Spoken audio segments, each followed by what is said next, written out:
Mommy Kakulala, the Swami can go to Matis. I was in a collegan, run on them Yakakula. Olivia, Jacob.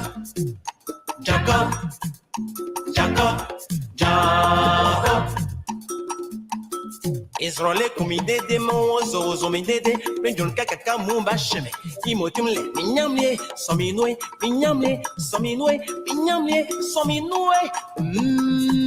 Olivia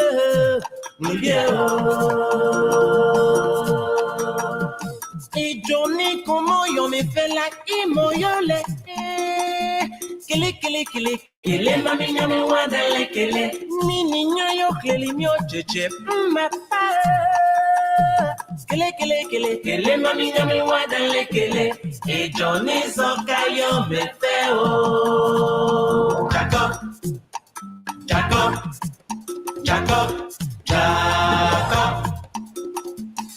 Klembi minja ke kula ai mi boda kebe komla an black by me abuo Jacob asobensi ke Jacob go hanle Jacob go hanle bisim kapem toa dade wo mi ndoma me yiwu mi okotre me Jacob go hanle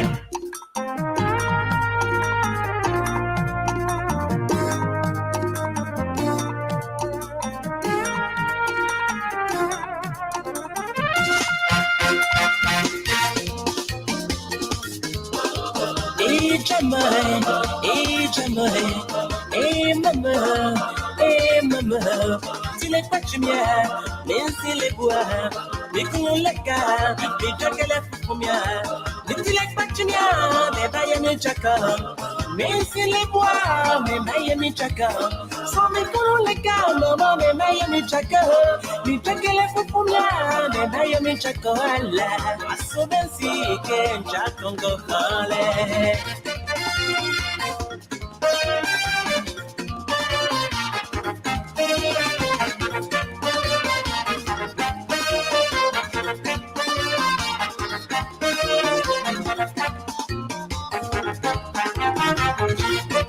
Life of mine, one year me knew a bally on me for years.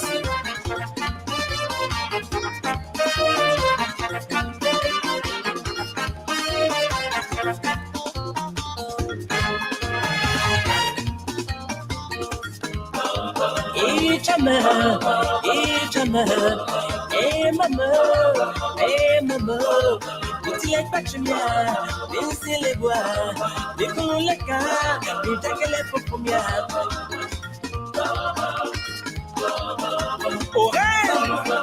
Jimus.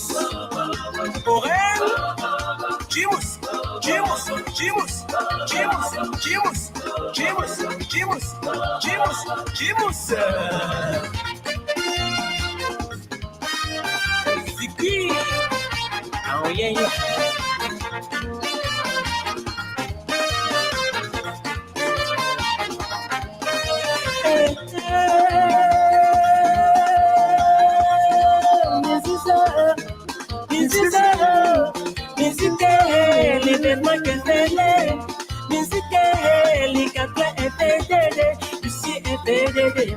Makilimbie wakati wa blibazie, makilimbie wakati wa musicien, makilimbie wakati mécanicien, makilimbie wakati wa président, makilimbie wakati wa commandant, makilimbie wakati wa animateur, makilimbie wakati wa docteur, makilimbie wakati wa professeur, makilimbie wakati wa régisseur.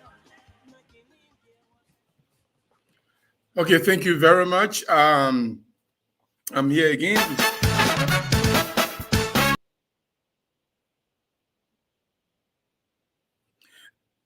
It is difficult to come. It's difficult to go into retirement. Try to retire from this thing.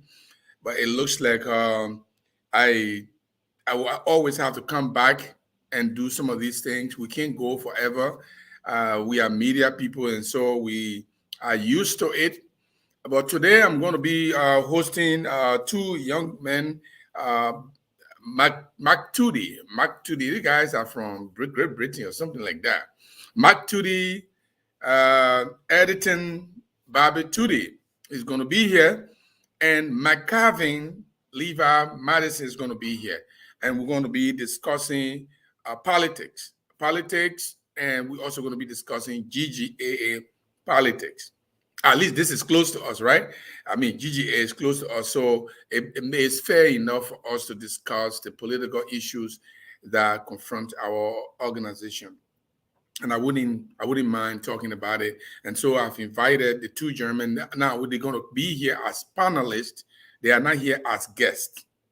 So that means they have the latitude for them to expound on issue without me necessarily asking a question. That means they can come in anytime and proffer a suggestion or an idea. And so they are coming as guests. I just wanted to let you know because they are going to be free to discuss in details. So we are waiting. I'm waiting for them.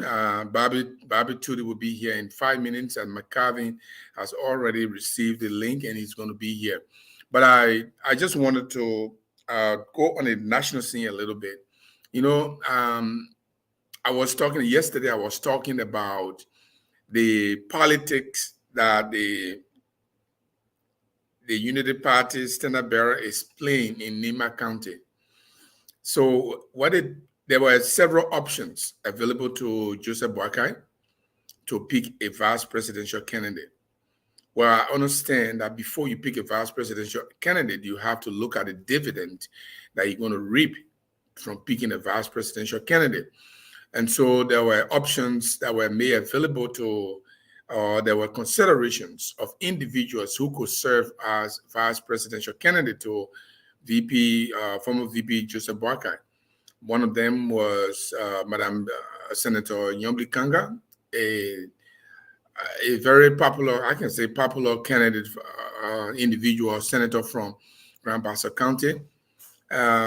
Also, there were talks of another German, Mr.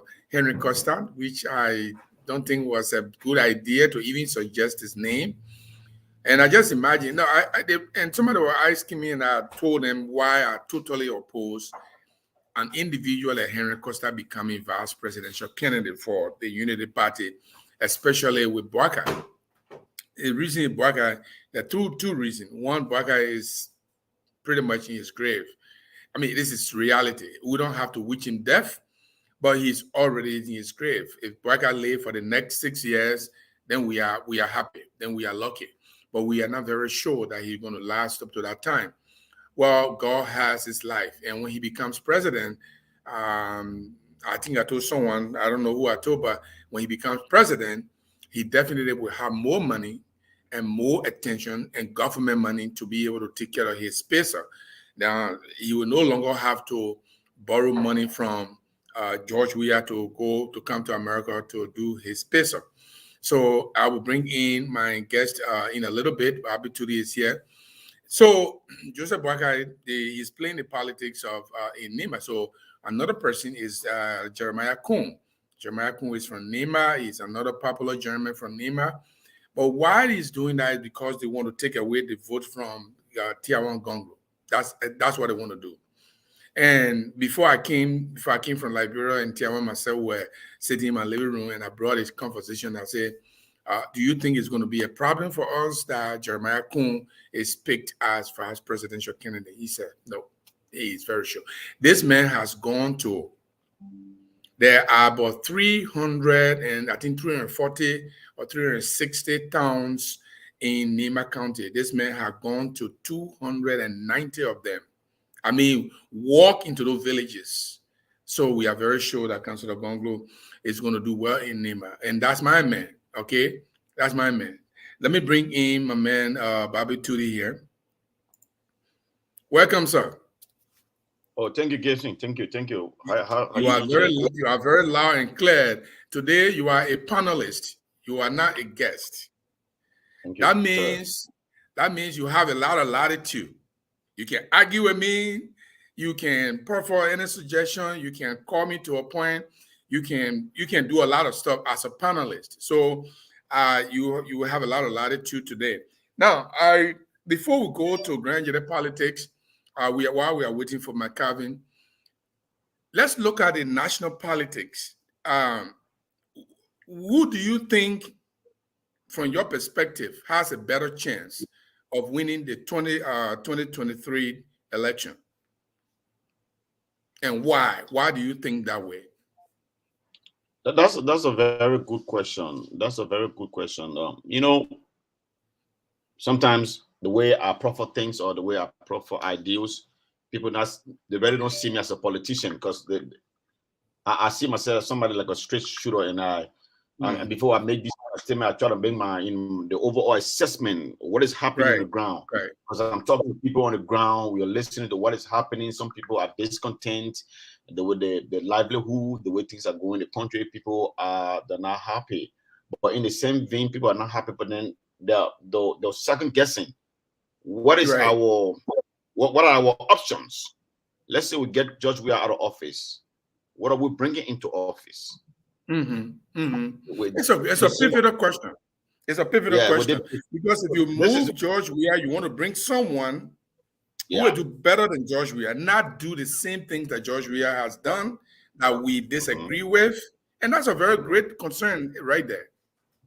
So when you because we're on Facebook and at the same time we're talking to people. So now when you look at the how do I say the entourage of these presidential aspirants, when you look at people that are representing them that were supposed to be taking office the next day, that will run the affairs of the country, when you look at these people, you know that so many of the people, they are jokers. They're no different from the current government. I'm a citizen. I'm trying not to be a bias. But when you look at communist camp, when you see people that are supposed to take the mantle to lead the country the next day after elections, or when the president has been inaugurated, you just see as joke. You have these people go on Facebook. Nobody have the sanity to count that little reservation to recluse themselves from these petty arguments and jabbing they're going about. So the thing is that sometimes when I sit by myself and think, and should I have to be this derogatory, rude, rough, or uncouth for me to get some relevance in the political arena? Is that the only way to be noticed? So it's a hard question. It is a tough question. Right now, what I can say, the people, Alexander Cummings, you know me. What is Cummings doing wrong? I mean, how is he not a viable candidate? How is he not a good replacement of George Weah from your perspective? Let me say this. Let me say this. You know, one of the baggage, I would name one or two baggages that Cummings comes with. Cummings, he has this stigma of the child of the pioneers. The child of the pioneers that ran it for 170 years and got nowhere. These guys want to come back again. And there's nothing to hide about it. We're talking about the Congo people. There's nothing to beat around the bush about. Let be straight to the point. The Congo people want to come back again, rob the country of the little that left there, run away. They gave Ellen Johnson the little chance. She ran all around the place, chasing William R. Tolbo, chased Samuel Doe, chased Charles Gange, Taylor. 12 years to get the woman. 12 years to stay in power. The money that little got within a 12 year, I've never even received it in the whole lifespan. But today she can't get one candidate. This is a lady who her son took almost $40 million and said, "My people, you're sorry. You're blaming on me." Their story. No accountability. Right. So now the Liberians are a little bit skeptical. Should we give these guys? Yes. For me, I have a soft spot for Alexander Cummings because I like education. I like sound people. But what is he coming with a genuine intention to build the country, or he's coming to take the last down that is in our coffers? That's one baggage is that on his back. Then he has this baggage where we come from. We are traditionalists. He has the thing. They say Obed came up with this propaganda, and that is sticking. It is a strong stigma that is affecting this guy. Our people are against. They are against gay. That gay right thing. It is stuck with the guy. He didn't do well. He didn't do well for himself. Yeah, he didn't do well for himself when you were responding to questions about the gay thing. You gotta remember when Mamadi Diakate interviewed him, and I listened to it live when they were interviewing at the time, and the question was, "What is your stand on gay and homosexuality?" And he said, "This is the lifestyle that I have struggled with." That if you say that to the Liberian people, you have admitted being a gay. Is it now the kind of message that cut across? Yeah, that's what I'm saying, because of the statement he made and that particular propaganda that went by Obed is one of the toughest things. Liberians are not prepared. Maybe in the next 10 years, but Liberians are not prepared to have a gay president if he is actually a gay. You know, he has to find a way. He need a real oil machine to dispel that notion to dispel that statement. He needs it. But I think real issue. It is a real issue. Despite Facebook, when you talk to people in the community, common people, even in Liberia, some of the people, when you talk to them, that's the first thing that comes to their mouth. Oh, man, we want no gay president here. We want no gay president. So, Prince Johnson talking about it every day. Prince Johnson is talking about it every day, so he making it more notorious. I don't know if I can say notorious or popular for the people to resist this gay stuff. Yeah, but another thing is, another thing I want to bring to your attention about comments is, like I said, you are panelists, and so you can join me anytime. I believe the CPP was a trap for him. I think he shouldn't have joined that CPP, because he joined the CPP, they sandwich him and they destroy him, and then the CPP, and look at the decision he made by choosing certain people from the Liberty Party that do not have much influence when it comes to the Liberty Party. Yeah. You see, leadership ability is, it's when you use your what they call in the medical field called the executive functioning, being able to plan, analyze, strategize, and make strong decisions. Best decisions are the best for the best. The thing, I think, his decisions, people that he's surrounding himself with, he's not listening to. It's like he's not okra with what has been transpiring in Liberia. You can take people that people. Look, here's a point where I got Daniel Che, former defense minister, that has so many negativity on him. You can't bring Daniel Che to you. You can't. You have this sound, and I think one of the problems that giving coming out the people he's surrounding himself with. I see them like some arrogant minded people. Yeah, Daniel Che, Louis Brown. The condescending. Where did you come from with people? Yeah, you have Louis Brown who were walking around Monrovia with pistol, harassing and doing all kinds of people, and you have these kind of people who have a negative picture of the Liberian populace. Then you bring them close to you, and you expect the Liberian populace to draw you closer. You have to be smart. You have to go. You surround yourself with people who has humility. People that will not talk down people. If you look at Facebook, if you see most of coming followers, sound educated people, but always talking down. They've been derogatory, they've been condescending. And so they got to find a way. First of all, if you're not leading the post and you have to reach out to the common man, you have to find a way to attract the common man. That's one of the major things that common is lacking. He allowed Benina Yuden to pull into the trap. I agree with you. I think decision making is a problem for Cummings. I think he makes some bad decisions. That's what is really.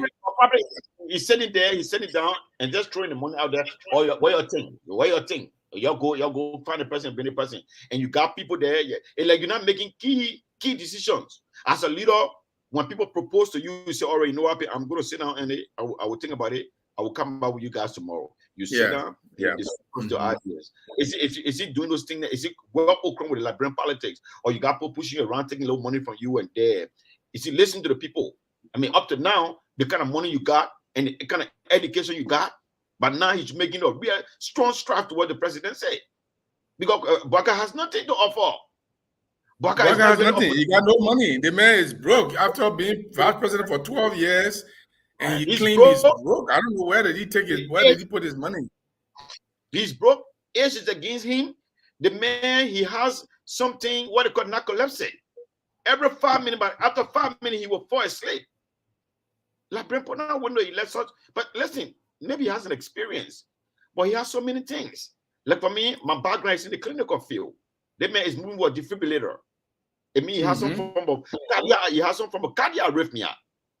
You don't have atrial fibrillation or some tachycardia. Yeah. Those things, when they start to actually, I don't know what you're talking about.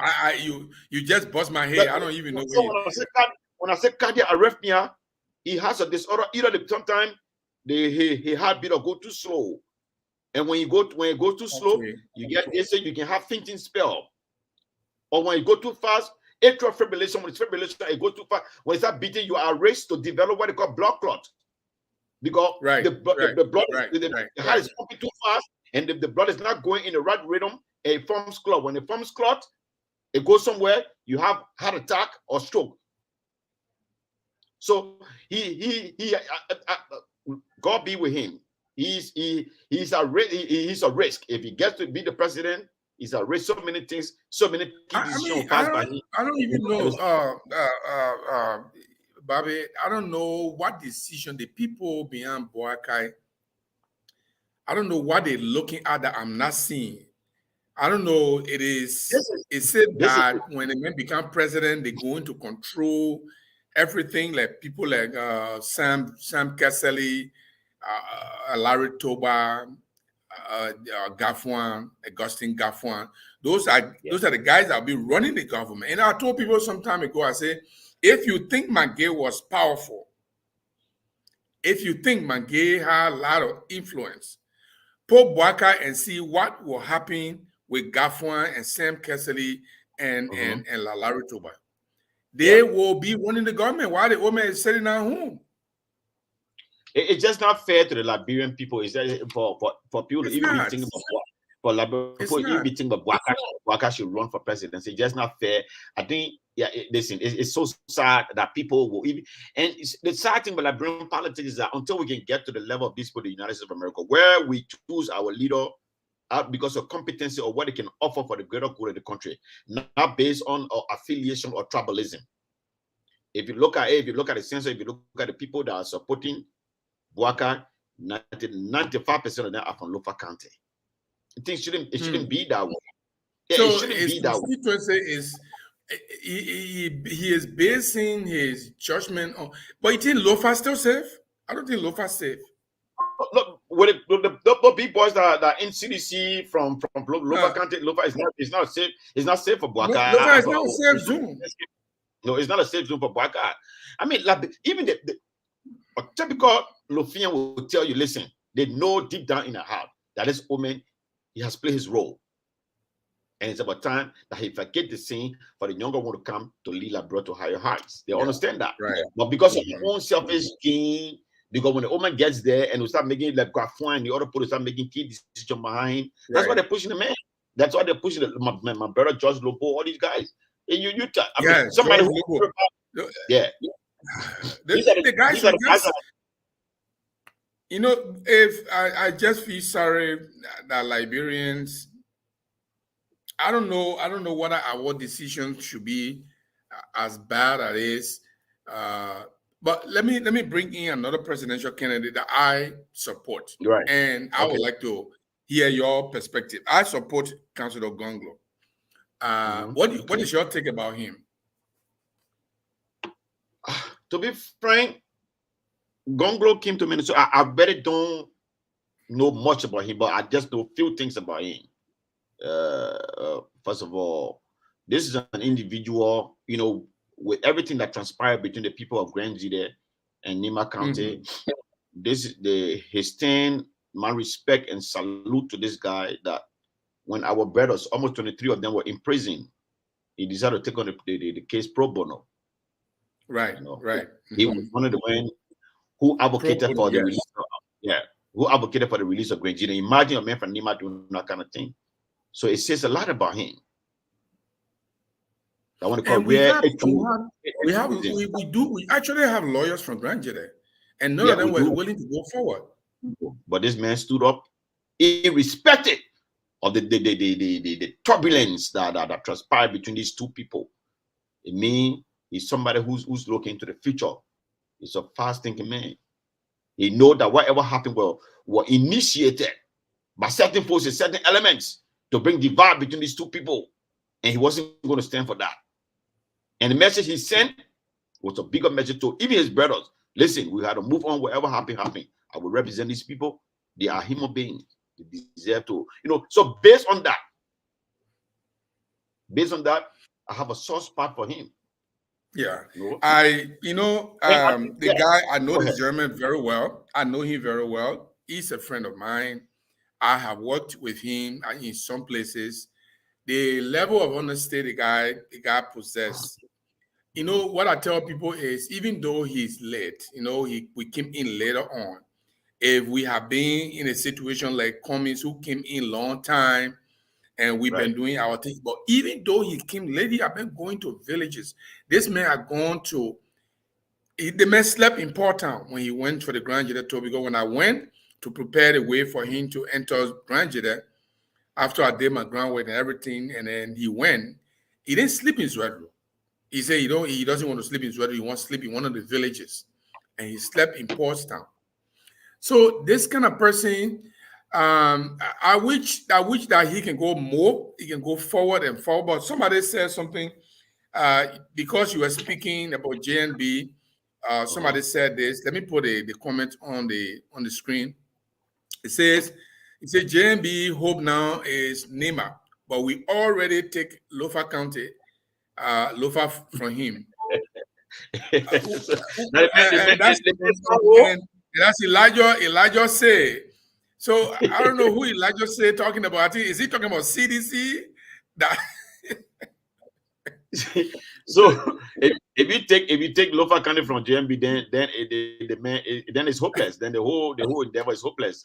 So I don't know. Yeah. Wow. So okay, let's make a transition. I know we're 5-10 minutes late, but let me make a transition. Let's come to something that I really want us to discuss today. We talk about Grand Jide politics. I'm hearing a lot of stuff in the grapevine, and we are going to be sending our letter to the national administration requesting a conference, national conference intervention. And that's a process. We have to write a complaint, and then they can put it on the docket. We can't just sit down and assume that the president will go and put on the docket. Wait, let me see something. Say we will still vote for him anyway. You people say it. Joe Barker, and say you guys are crying, baby cry. I don't know what that means, but anyway. So I want you to. I want us to talk about how let's look up.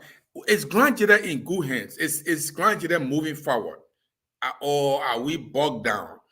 Or are we moving backward? Where do you think we are proceeded? I mean, we are proceeding. When you say Grand Jide, are you talking about the diaspora? I mean GGAA, not Grand Jide, but GGAA. My brother, you know, when it comes to GGAA, to say the question you asked, I mean, it's glaring that the organization, the community, we are retrogressing. We are going backwards. I don't think we are going forwards. And it's unfortunate. It is unfortunate because when you look, if you look across these United States, when it comes to organizations, Grenadians in the United States have excelled so fast that today I can say we have the most technocrats. Maybe there are other group of people out there that have better technocrats than we do, but from our observations in all fields, if you look at the landscape of America today, in every state, Grenadians are excelling. They are excelling. They are excelling. We have the best technocrats. You need me from Philadelphia, I mean from Pennsylvania to Minnesota to all these or Midwestern states. Grenadians are doing well. But our case with the organization is that it is unfortunate. Let me welcome my man Levi. Levi, you are most welcome. Thank you very much, sir. Okay. Thank you. Bobby, I will come back to that question. Can we go back? Let Levi have a thought on who do you think? Yeah, let's see. Let's go back. Because I see people making comments. Say CDC finish taking Lofa. Suppose say CDC has already taken Lofa. Buckeye will win. Well, so let me ask Levi, from your best judgment. I mean, we got councilors. I won't say Gonglo. We got former President Joseph, Vice President Joseph Buckeye. We have Alexander Cummings. We have the incumbent President Weah. From your best, I mean, you are sedition. I got it. I'm told if I'm wrong, that means I'm wrong. But who stands the best chance? Yeah, because we want a non-biased view tonight. Look at it. No biased view. I mean, from your perspective, I want the analysis of it. And today you are not a guest. You are a panelist, and so you have a lot of latitude. You can come in. You can call me to a point and all of that. You are a panelist. So tell us where you stand on this. Yeah, thank you very much. As a general, it is not a question at this critical juncture in our history to inquire as to whether of the list of persons you just listed, who is most suited or perhaps who has the Liberian people's, vote. And the answer is very simple, given the last, 5 years or at least almost 6, that the President George Weah has shown above and beyond love for country. He demonstrated ability to raise money squarely based on Liberians' tax-paying potential, and directed each of those dollars towards building our country. Elsewhere across the country, there are roads construction, hospitals being built, markets are being constructed. There are salaries that are being paid, at least almost on time. Against the backdrop of the aforementioned, I think the CDC and its leadership stands a chance of regaining the electorate, the support of the electorate. And at this point in time, it is clear to say that the leadership of President John Weah will win a second-term mandate based on several other factors outside of the CDC's own performance. The lack of a viable alternative, the presence of an unresolvable conflict within the opposition bloc that pretty much. Let's talk about that. Let's talk about that. I wanted to ask a question on the things you said about George Weah's achievement, but let me leave that. Let's go to the unavailability of viable alternative. So in Boaka, you don't see any alternative. In Gonglo, you don't see alternative. In Cummings, you don't see an alternative. And Baba, you can join me anytime you want to. Let me hear why you say there's no viable alternative. I mean, the case is rather simple. Cummings, yes, has an impressive background. However, he has been unable to gravitate, with the Liberian people. He has been unable to make traction, so to speak. And because of his failure to make traction to impress upon the Liberian people that he has what it takes at this critical juncture, I do not consider him as an alternative because he does not have the numerical strength to make any foothold into the case, against the CDC. Honorable Baka, who may have the ability to attract local Liberians across the country, does not have it on his side, and also does not have the resources that required to make, or at least to sustain or run a full-blown campaign across the country. Why are they being Buakai? Why are they being Buakai? Based on the age factor you talk about. I mean, like Bobby said, it's like unfair to Liberia for Buakai to put his name forward, looking at his own pace. I mean, Bobby, you know what pace is more than me? Yeah, definitely. Yeah. He's not stable.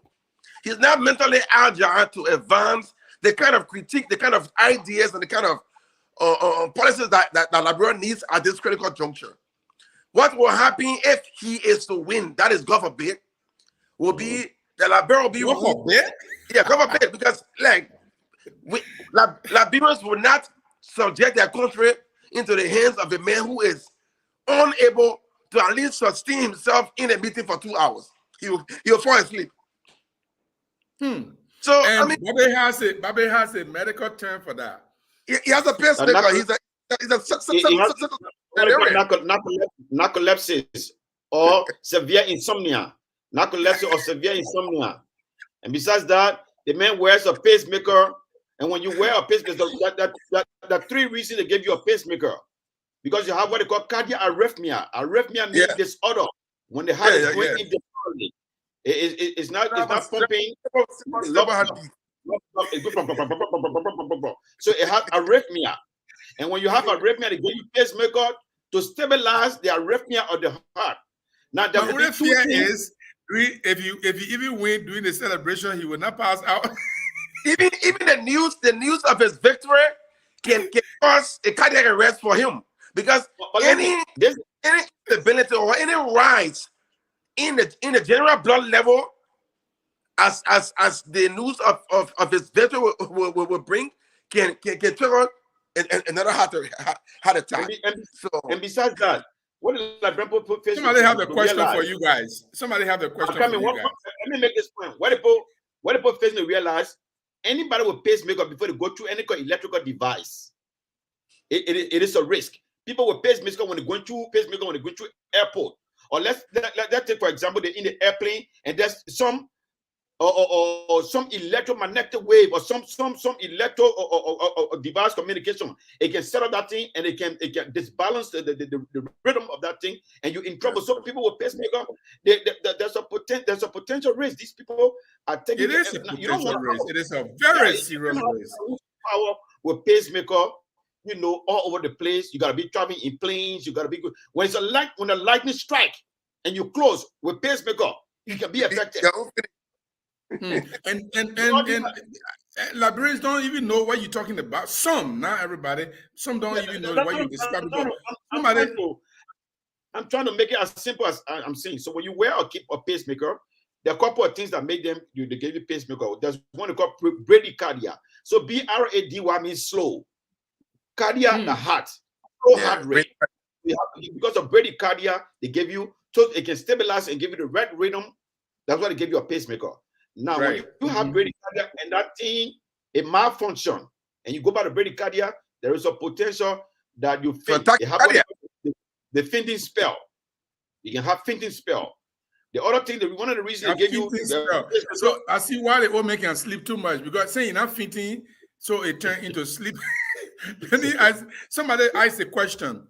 If you talk about JMB age, then what will you say about Joe Biden? I mean, it is an unfair comparison, such that Biden lives in a country where he has had access to top of the line healthcare, services that includes preventive health. So he's more physically fit, even though they may be of the same age, bracket. But he's more physically fit because he has had access to temporary care. He's on diet modification. He's on license. So it's not a fair comparison. JB, on the other hand, eats a diet that is heavily cholesterol based because he's from low fat. They eat tobacco and soda and the likes. So rice and starch. So he's not physically fit to in the same health pool as is with the case with Honorable Biden. So Biden is more able than Bwaka. So come in. Why they may have the same age background? There's a difference. We're talking about Joseph Bwaka having a pacer to live. Yeah. Joe Biden does not have a pacer to live. Exactly. That's the point I was trying to. That's the point I was trying to make, Honorable Jeru. This is the situation. You see, life deals all kind of cards to people. Life is not fair. Okay, let me put it that way. Joe Bwaka was dealt a very tough card for his age. You know, some people around his age group, they're not using pacemaker, but he was dealt a tough card. So we can't make that comparison because Joseph Biden is somebody who jogs every day. The man runs 2 miles every day, and he gets on his bike. You know, right. He's so healthy. Before you become American president, you go through all kind of health issues. You go, they do critical examination of your thought process. Cerebral acuity. Your executive functioning, everything is put into test. They test your health. Your health record is spread out there for everybody to look at because they're not going to elect anybody who have any risk. Because America, they always people that put that taking 200-300 years or time. They're not waiting to say, oh, when something happens, then we'll fix it. No. Now that's the strength. That's the strength to be able to think if this thing happens, what happens? Even the vice presidential candidate, the speaker of the house, these people before you are elected, you might have the popular vote, but they take all those things into consideration. Your health is paramount. So listen. I don't wish anything negative on the old man. I don't wish. I love the old man for his time he served the country, but that would be. We can't sit here with a little knowledge that God gave us and let's talk about these things to our people. The risk of electing Bwaka. We have to talk about these things. We can't just do it because of sentiment and say, oh, because we got to just get George Weah out of the way. So by all means, we should put Joseph Bwaka there. Like my mama. Honestly, I cannot support Joseph Bwaka in no way. I just look at factors that I can't. The mayor is not going to make decision by himself. People are going to be making the decision. And if we think government is corrupt, let Joe Biden become president and see what corruption looks like. Because those guys around him will be doing their own thing. He doesn't have the ability to he doesn't have the ability to check them. You will not checkmate them. No, you will not question them. You will be whom while they enjoying themselves. Yeah. Listen, George Weah might not be the perfect president, but I think with time, listen, look at the president of Rwanda. The guy asking one time, Kagame asking one time, he said, let me tell you people, there is no Hutsi or Tutsi. There is Rwanda. Yeah. Now, when you have that kind of mindset, Right. if you look at the resources of Rwanda and you look at the resources compared to Liberia, we got more resources than Rwanda. Of course. We in terms of and our landscape and everything put together. The country that entered Rwanda, the people put it back into the people, they put it into the soil, and they get account of everything. But it must be said that Kagame's assertion that there is no Hutsis and no Tutsis is informed by the decade long of civil crisis that engulfed Rwanda and the genocide that followed to the tune of almost 1 million people.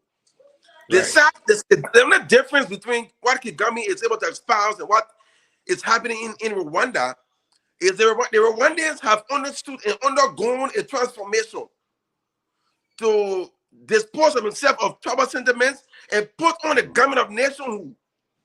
So everything they say is puts the country first. What is we are not trespassed or at least surpassed the dragging discourse of tribal sentiments and xenophobia. So it is still haunting us today. So that we amongst the electorates, you are hearing the notion of Congo versus country that is still being informed by tribal and ethnic sensibilities. So until we as a people can overcome that, those variables will still be a factor in deciding who leads our country in the decades ahead.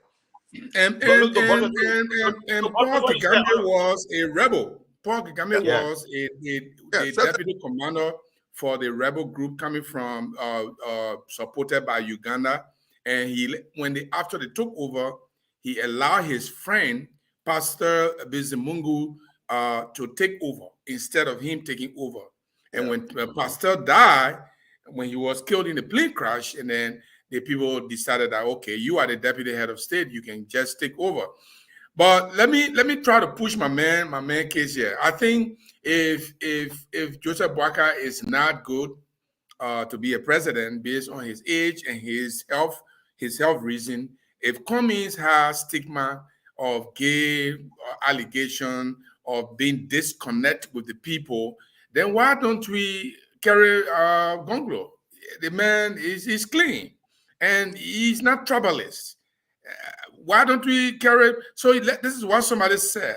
Daniel Hayama. Daniel Hayama says, Elijah say, you don't really know. No. I think I'm putting something different. Let me see what I want to put there. No. I'm talking about when. Okay, right here. Sorry, is this guy Dwayne Nance says Tiawan will become presidential candidates. A president in 2019, not 2023. Why is he good for 2029 and not 2023? Why is he good for that and not this? I doubt that if the variables present as they are right now, that where he fails to make penetration into the electorate outside of his historic homeland, Nimba, as well as whom a message that is more unifying and captivating of the Liberian masses, where the variables that are at stake are encapsulated in his message. The notion of development, the notion of inclusivity in governance, the notion of anti-corruption and anti-crimes, government of inclusion, government based on competency. If he's able to hone that sort of narrative, perhaps he could be a factor. But as it stands, even though he comes from a background of pristine, civil rights, poor man lawyer background, but his inability to make penetration like Cummings into the Liberian political dialogue, it may not pay him the benefit that he's asking for. So if Joseph Boakai died tomorrow, we have to hone the narrative of a popular candidate. Similar to what Judge the background that we came from. Yeah, he came a poor man lawyer, but he's failed to appeal to poor people who are like himself, to see him as the Messiah. Until that is done, he may not. Let's hope that Joseph Boakai died tomorrow. And no, I'm assuming. Now hope. Yeah. Sorry, making that wrong. Okay. Yeah, please don't say that. Begging for the opponent. Not hoping, Jeremy. Not hoping. Yeah. But if Tiawan Gonglo, because as soon as Joseph Boakai is out of the way, the most viable person will be Tiawan Gonglo, not Cummings still, because I don't think the Liberian people are connecting with Cummings. Yeah, Cummings does not have a constituent. Right. Gonglo has Nimba. Nimba is second to Mojiwada in terms of vote rate. So yeah, that's a question for him, right? And for me personally, I believe that if Gonglo goes with George Weah one-on-one in that country, the rest of the people will unite behind Gonglo. In the case of Joseph Boakai, I can see Cummings not telling his followers to vote for Unity Party because they have a few. There are several things I'm looking at when I'm discussing these guys. Number one, first of all, Cummings believe that Joseph Boakai and what is called Gabenana Ure and others sandwiching, they try to destroy his political career. When Joseph Boakai even testified against him in court, and he could have gone to jail. He could have been going to jail for a long time, maybe for 6 months or 1 year because of that. So Cummings believe that they try to destroy him, and all the ANC followers don't see Joseph Boakai as someone who actually want to unite the opposition. On the other hand, Unity Party people don't even believe that Cummings should be anything because of what Cummings said, that he's not willing to be second to anybody. So Unity Party people think they cannot support him. He's not willing to listen. But besides Honorable Baka being the aspirant or having difficulties financially to move around or that will endure himself throughout the elections, besides those things, he has that I always talk about entourage. He has his surrounding. His surrounding is fearful. You have an individual in the name of Benina Ure. Benina Ure has been in the ins and out of all the troubles in Liberia. This is a man who is willing to do nothing, will stop at nothing to erase himself. Now, when you are siding with that man, you kind of put people in a position where they tend to be skeptical. So sometimes you have to choose your right as a leader. You got to understand the Liberian political landscape. You have to bring people around you with no attachment. You have to bring people around you with no stigma, with something that will not distract people. Yeah. People, then you bring around, you got to be very, very careful. Listen, you might love these people, you got to certain people, you have to keep them in the bag. Listen, when we come to America, we have to learn a lot of stuff. Take, for example, during the election campaign in America, when you are a Democrat, and when you did something, you did some foul play, and you're some big name, you know what the presidential aspirant, Democratic presidential aspirant will do? They will keep you far off from the political scene. Yeah. But you can be marching all around Liberia and moreover in and out of Liberia with Benina Ure passing around, knowing that the thing that Benina Ure did against the country, and you expect to win.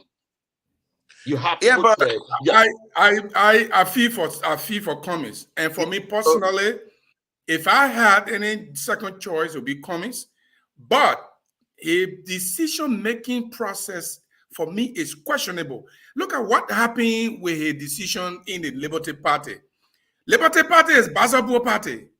You prefer, German, correct me if I'm wrong. Oh, no. Liberty Party is Basabo Party. You lead a Basa people and take Musa Belete as someone who will deliver Grand Basa River says to you. Yeah, that's not critical thinking. Yeah, that's not critical thinking. Yeah. In the variable that was just split out. The first thing is the dissolution of the CCP brought about residual animosity that still has not been harmonized. Yes. People from the ANC are not inclined to support anyone if, let's say, given the failure of that collaboration. Therefore, it presents another Achilles heel for the opposition against George Weah. Cummings entering a race with the mindset that he is the cleanest and he cannot subject his aspiration to nobody. But in the fourth going, he then now decided to align himself with the likes of Louis Brown, the likes of several others who are politically tinted, and by reason of that now has a baggage that he has to deal with. Rather than campaigning, now he has to be answering questions about the credibility of some of his top lieutenants. Now, because of those animosity that I spoke about, JB is not in tune to selecting the Cummings as a VP candidate. So then the vote now becomes divided, much to the advantage of George Weah. Earlier on, I spoke about the numerical advantage. As it sits, Weah has the numerical advantage because he has been able to make penetration in places outside of his stronghold, like Lofa. Lofa has not been a CDC stronghold, but now you have a Thomas Fowler as a factor, a figure from Lofa. There wasn't a coach from Lofa. Chairman from Lofa. Those are all permanent sources of Lofa, and the Lofians are inclined to supporting their children against the old man who has been in politics for 40 years but have had zero dividends on their life in let me bring in someone who support Cummings and he disagree with us. Yeah, come on. And so he is coming on. That's good. You're most welcome, Octavius Gamer. Yeah. Come on. You met President. Yeah. Okay. Octavius, Octavia will give you chance because for me personally, I believe Cummings cannot be president of Liberia. These are the reasons, and you tell me if I'm wrong. One, he got Mr. Jeru. decisions. Yeah, Mr. Jeru. Yes. You can't speak for everyone else. You can't say that Cummings can be president in Liberia.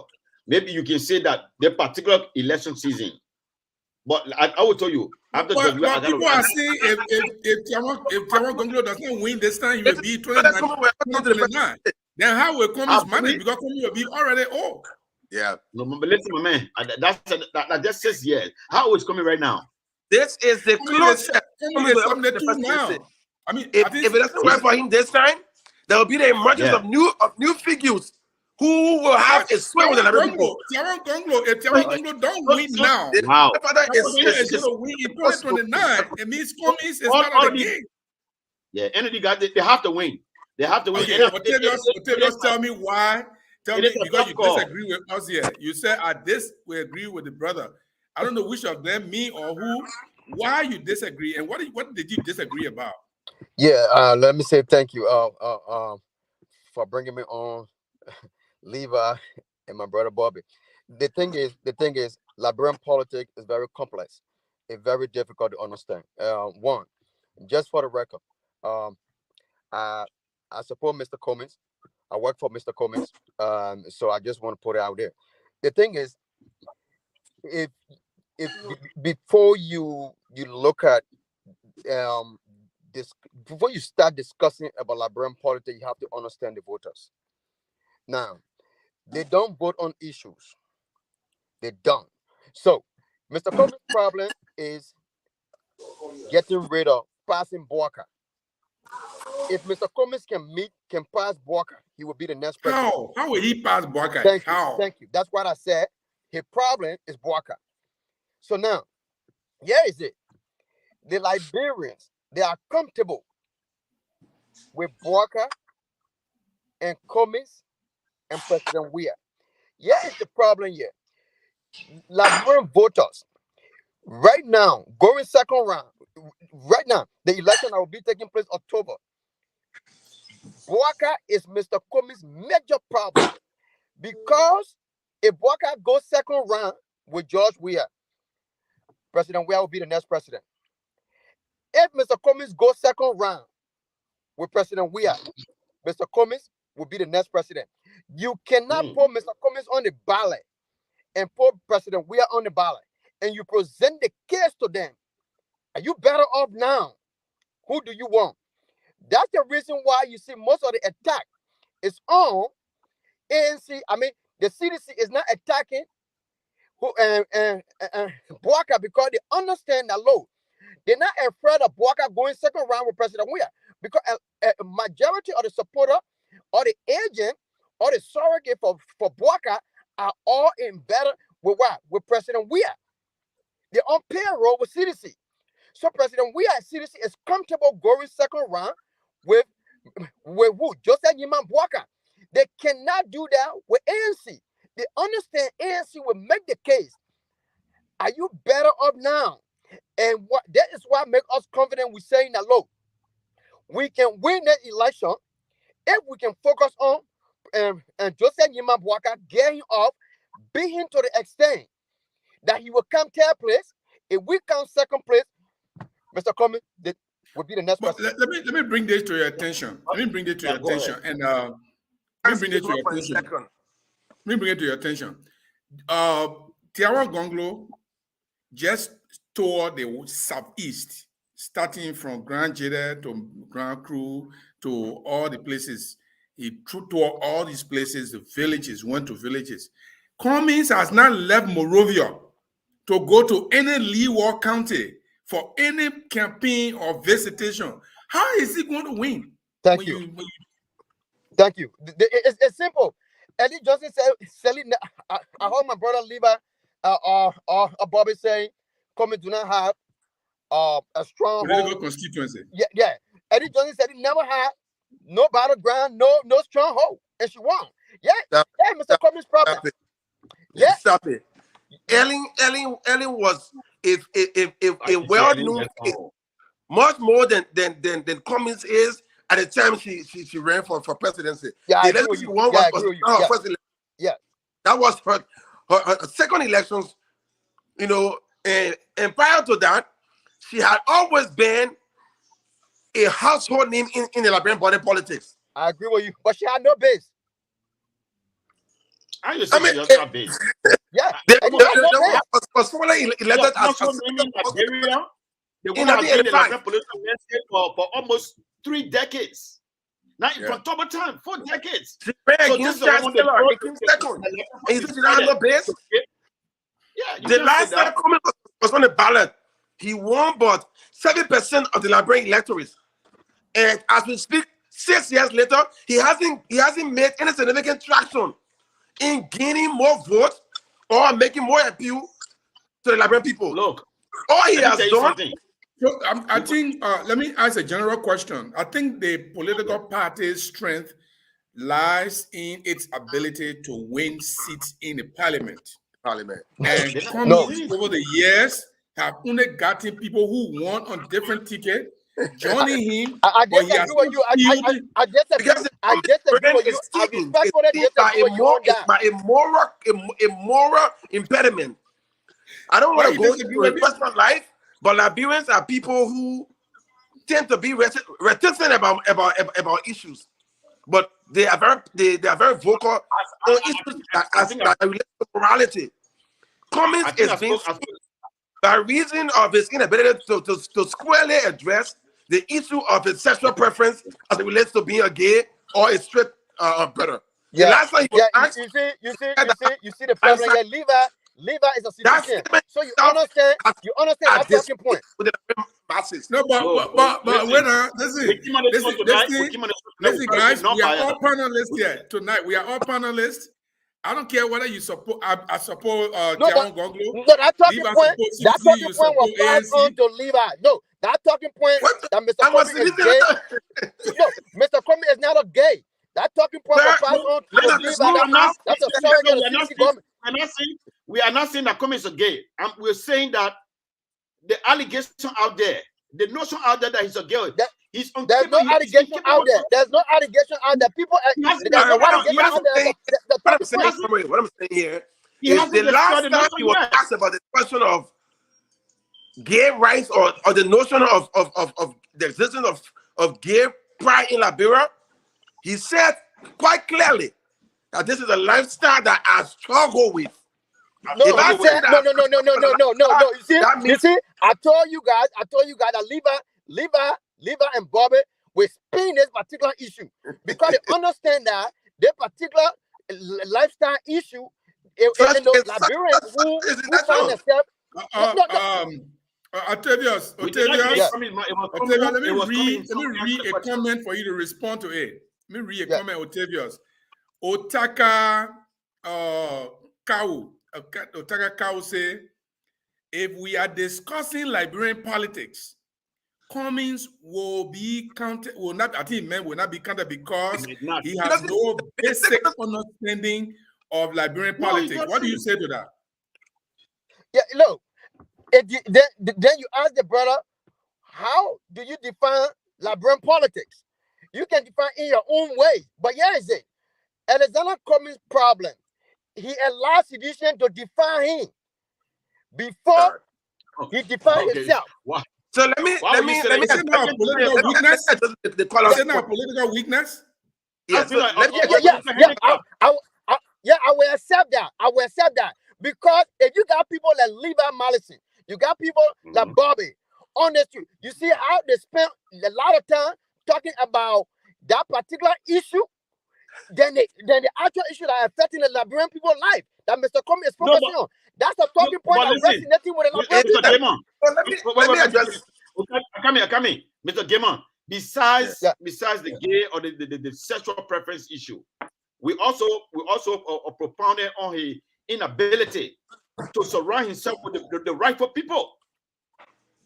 How will you go to, according to my brother, to the Bassa People Party?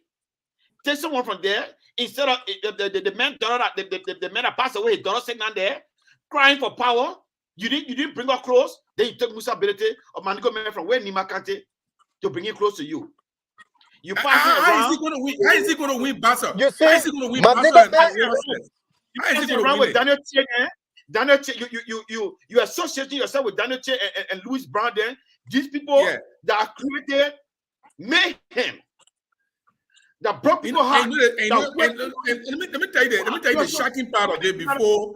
Let me tell you the shocking part before Octavius coming, because Octavius is receiving all the bullet right now. Let me tell you the shocking part of it. Octavius, Louis Brown supposed to be part of NPP. Even the NPP and CDC are putting him away from them because of the record he has. Daniel Che, he cannot even come close to NPP and CDC that are in a union. They are putting away and come go and grab people and say, you can't, you're good people, you come to me. So let me ask Bobby, Levi, and you. So Daniel Che and Prince Johnson, which one of them are more dangerous to our country image? The CDC embraced Prince Johnson, they accepted Prince Johnson, and today you have the audacity to tell me that it's wrong for Mr. Cummings to associate himself with us. Are you kidding me? So here's the difference, though.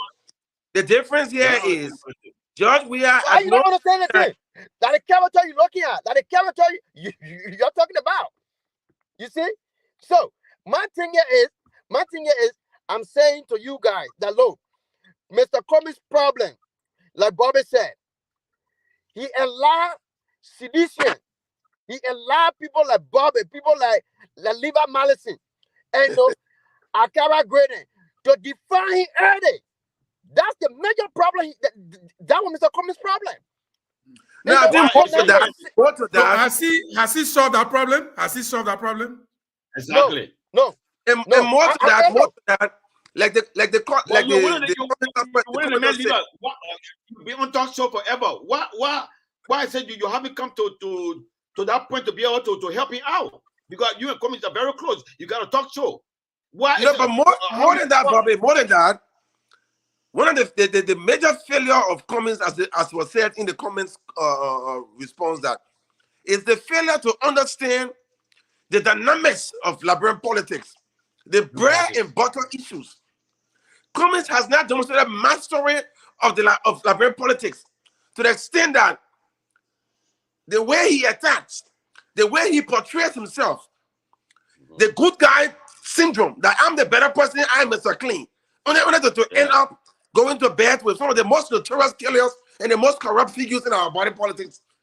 That is Cummings' Achilles heel that is weighing him down. George Weah has never at any point in time claimed to be better than any Liberian. He has never. It was Cummings who said the only job that he wants is the presidency, and of all the Liberians who are in this arena, he's the best, he's the cleanest, he's the most intelligent. And when you say that thing about in a group, the notion of group dynamics will tell you that when you walk in an environment, you are as good as all those who work there. You cannot claim to be better than them by any degree. Okay, guys, let me read some comments. To his campaign and thereby making it hard for him, for his message to penetrate into the voters. Okay, let's invite our readers, our listeners into this. Zega Jr. says, hi, great men. I'm following you from the Capitol Hill resident in Monrovia. My man, thank you in Monrovia, using your units to watch us. It's not easy, to get. I hope you get Celcom, because it's cheaper. We don't want to lose. We don't want to lose that guy. We don't want to lose that, because that guy's my childhood friend. By the way, my childhood friend from all the way. Okay, I see. Yeah, we went to high school. Yeah. Samuel Massacre said we will still vote for him anyway. You people say, I don't know who is that. Samuel, we got to come back and tell us who is that. You see Massacre coming? Dwayne Nancy, you guys are crying baby cry now. Why the baby cry? I mean, who's crying baby cry? Trying to dissect. And the point is, and why you talking about baby cry? Let me tell you, Otavio, you gotta be careful, because if Gondwana win now, which we want him to do, 2029 is for us. Coming is done. Somebody was saying that we'll get to that comment. So, no, if CDC if President Weah win this coming election, the next person you should keep your eye on, that's Sir Joseph. Sir Joseph? Just remember this. Sir Joseph. I think I want to buttress Octavius' point. One of the failures of the CDC has been the inability of the party to create successors. Thank you. One of the lone example out of the whole CDC experience is Sir Joseph. Earlier on, it were other figures who have been, decimated by reason of international and other, political, machinations. The likes of Samuel Tuer, the likes of McGill, the likes of Samuel Cephas. Those were voices out of the CDC who could have emerged as strong as forces with which you could reckon. But the only person, outside the whole account was Moses Gray, the only citizen who has broad-based acclaim outside the CDC and who can mount a significant challenge on the political landscape to the extent of being president is Sir Joseph. Yeah, let me add to that. His superb understanding of the Liberian mindset, the Liberian political drama had put him in a position to be the lone successor to George Weah if and only if he wins this elections. Yeah, and to even add to that, Sir Joseph is the only person in the CDC government or party that can appeal to other people like independent. Because why? I mean, if you've been following this guy, he positioned himself like an independent, but he's not. He's not all over the place. He focused on what? On tangibles. So, Sir Joseph, keep your eye on Sir Joseph for 2029 because what? Look, Tawa Bongo already done. It's over. I'll come back to that question. I'll come back to that question. Let me read more comments. Elijah N say JMB hope now is Nima, but we already take Lofa from him. It means CDC took Lofa from JMB. And Otaka Kao says CDC has overthrown Lofa from overtaking Lofa from JMB. Period. That's very definitive. Dwayne Nesse, JMB is a current political injury sent by the Most High. JMB political injury sent by the Most High. Let me come to Benetta. Benetta Dennis. Yeah, let me finish read some comment. I'll come back to you. Benetta Dennis say, yes, CDC has taken over Lofa, Mr. Gibson. Beverly Hay called Beverly. She said she want to call, and I will tell you what number to call a little bit. Frederick Sakila. Oh, I like that name, Sakila. I'm watching from Minnesota. You read that with Bobby? That one you're in the same state. No problem. I got Minnesota number 2. Dwayne say it is JMB's time. How is it a time? This one coming from Daniel Hayama says, Elijah say, you don't really know we can never ever leave our own watch and see 2023. How valuable this statement is? Is it true? I say how valuable is it when CDC went in Joseph Boakai Baya and supported somebody who was independent and flogged him from there? Guess it. Right after that election, Thomas Fala, and Jefferson Kochi, they got to invest a lot of resources in Lofa County. You cannot take that. Right now, I can put money on it, anything. If our any political party don't waste your resources in Lofa County, you cannot win it. Give the credit to Thomas Fala and Wu. And Jefferson Kochi. And Kochi. I mean, that was a brilliant strategy. I mean, you are communist man, but CDC. Let me read more comments. In the DNA of ANC. Let me read more comments. This one is coming from Elijah says, I am watching you guys from Ganta City, Nima County. PYJ here in Ganta tonight, from radio station to radio station, talking. But we're ready. We're ready for him, come Elijah. We're ready for him. Niba has been a battleground for CDC. The person that talking look the real sedition. The person talking the real sedition. And just like Koji has been able to work in Lofa, he has also been able to show strength in Nimba. When President Weah was being petitioned for a second term, there was Koji who was sent to Nimba to rally the base and feed the base of red meat. And the outcome is clear. You saw a massive turnout of Nimbayans who understand that outside of PRJ's war battle, war tool, war advocacy, war defense, the George we are under the last 5 years has been able to employ more Nimbayans, has been able to carry out development in Nimba. As we speak today, there's a road for second people. So Nimbayans in this day and age are concerned about development much more than they are concerned about. From a worn-out warlord who's it's a big the drummer war. No, let me remote comment. I'll come to you right after the next space of comment. It said Tiawan will become president in 2029, not this 2023. I don't know why the guys say that. We are sure of ourselves.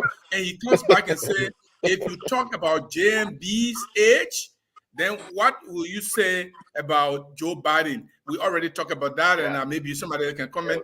And God Grace said, Kiki, she's laughing. Your education shouldn't disrespect my papi. Yo, Chris. I think he's speaking to you're talking about Bobby than you, because you are talking about medical terms and explaining them. So you know, D Grace said, you know too much, but you don't disrespect papi. Let's go back to the previous statement concerning Prince Johnson going from radio station to radio station, talking, talking. Listen, I think the Nimbayans have come to the realization that Prince Johnson, in the last decade, he has been using them as a pawn for his own political gain and enrichment. And I tell you what, I went to school with a lot of Nima boys. These guys are smart people. And even the twin state that we're living in, the Nibayans and the Grenadians, when it comes to technocrats, they're like 101 like this. Some of these boys, they're some of the smartest from Liberia. They've come to realize that Prince Johnson can't continue to use Nimba for his own political gain. They're out of that picture. And as my comrade said, that Jefferson Kochi went to Nimba and fed, they put red meat. They listened to him. So this time around, Prince Johnson is struggling on a broken stick. The Nimbayans are not going to listen to him. And we see, listen, everything Nima is one of the most developed. They got some of the development and some of the loans and the help from the Liberian government than any other country.